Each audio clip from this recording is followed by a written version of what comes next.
Hello everyone, welcome to my channel Periyogyan, a practical guide to MDS Periodontology examination. My channel will be a compilation of questions and answers that is asked in the university examination. Let us talk about post-operative evaluation. Post-operative evaluation is a very commonly asked question in the second day of the university examination. So what do we see in post-operative evaluation? The overall appraisal of the patient.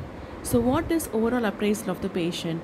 Look at the physical status of the patient, mental and emotional status of the patient, BP and temperature of the patient. So how do you examine the patient? Extraorally and intraorally we need to examine the patient. We need to examine the surgical site intraorally. So what are the extraoral examinations we are going to conduct?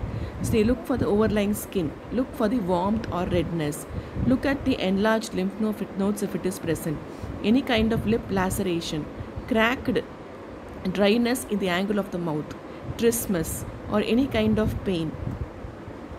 What do you see in the lymph node examination?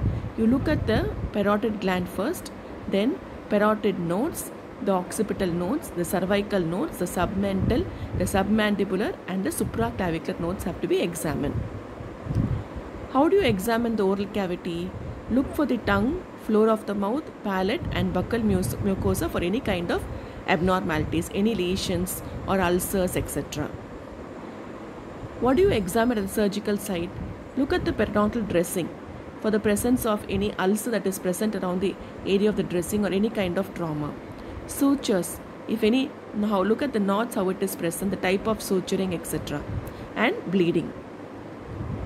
In case you have done any kind of regenerative surgery, look at the membrane exposure and take a radiograph and look at the status of the bone graft that is placed.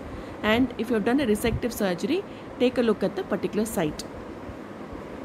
So what are the features you need to observe during wound healing after uncomplicated periodontal surgery? First is swelling, fever, bleeding, redness, dehiscence, food debris, plaque, degree of epithelialization, bad taste, malodor and fistula. So what are the commonly asked questions in bleeding? Why there is bleeding? What is the etiology of bleeding? What are the clotting factors or mechanism underlying it? What are the systemic and local causes of bleeding? How to arrest bleeding? And what is the normal blood loss during any periodontal surgery? So when you go to bleeding, so these are the factors responsible for the bleeding at the surgical site.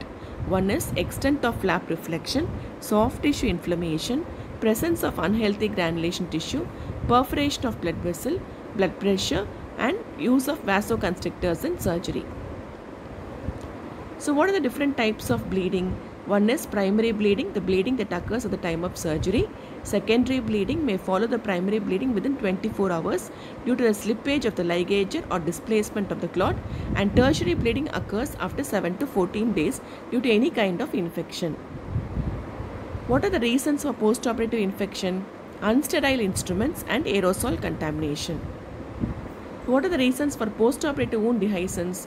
The separation of the wound margins, that is because of some kind of the intra-tissue pressure that is present, pain, swelling, independent of any kind of wound infection. What are the reasons for root hypersensitivity?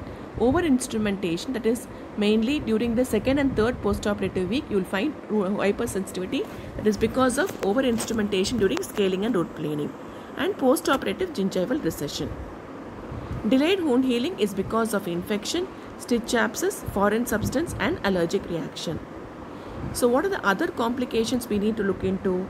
Site infection, space infection, any inaccurate position of the needle, trismus, tooth mobility and the presence of exudate.